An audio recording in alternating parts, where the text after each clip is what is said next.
Hello friends, welcome to the Photoshop tips and tricks. Let me show you how to make a pocket mockup in Photoshop. Let's start. First, duplicate the layer.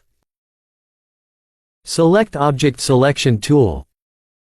Then select the object in the scene. When is selected, click here to add a layer mask. Select the layer. Select Move tool.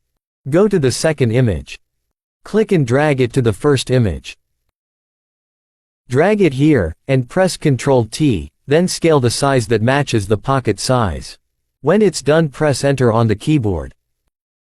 Right-click on the layer, and choose Create Clipping Mask. Now change the mode to Multiply. Click and drag to duplicate once again.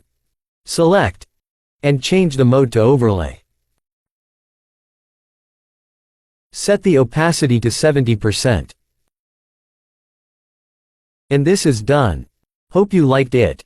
Thanks for watching.